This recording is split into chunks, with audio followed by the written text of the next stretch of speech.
Like a pack of immense sharks, warships of the rebellious, free, and independent Midway Star System roamed the dark emptiness of space, patrolling against any threats.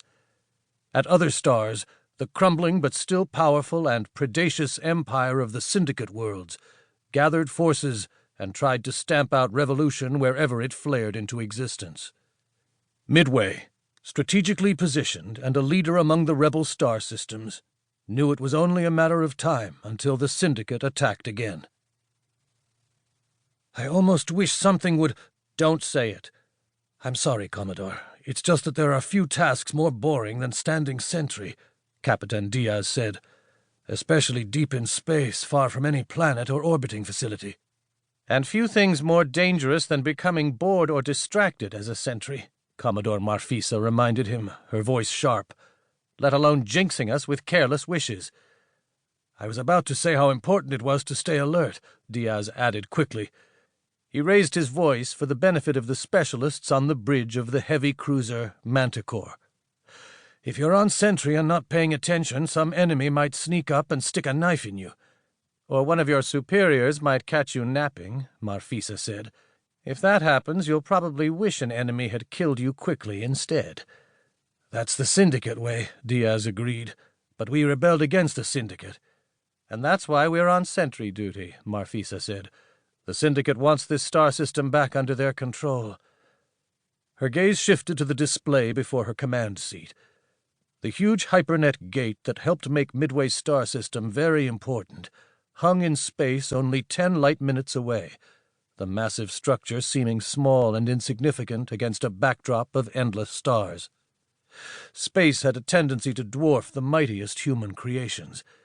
The nearest ship traffic was almost a light hour distant, a boxy freighter plodding steadily along toward the inner star system.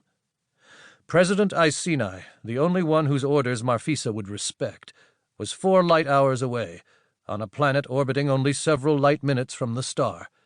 Marfisa's warships were on their own out here, as was she. "How long do you think it will be before they attack again?" Diaz wondered. Marfisa shifted irritably in her own seat. How many times had they had this conversation? "Maybe next week, maybe next month, maybe in the next minute. The only thing we know for certain is that the Syndicate will be back, and they will be bringing a large enough flotilla to make us fight for our lives." "The battle cruiser should be operational again soon." "It needs to be operational now, along with our battleship," Marfisa grumbled, lowering her voice so only Diaz could hear. There were some things the specialists should not listen to. "We'll be sitting ducks if the Syndicate returns with a battleship of their own, and all we still have in fighting condition are these cruisers and hunter-killers." An alert blared, causing everyone on the bridge to jerk to full alertness and frantically focus on their displays as a new symbol sprang to life near the hypernet gate. 10 minutes ago, something had arrived at the gate. The light from that event 180 million kilometers away, only now reaching Marfisa's own flotilla. Boredom and irritation vanished in a flare of excitement and fear as Marfisa waited for Manticore's combat systems to identify the new arrival.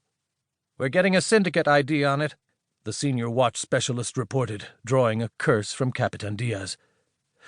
Marfisa had once envied those who commanded flotillas, imagining them free of the day-to-day responsibilities that kept lesser souls in constant labor and worry.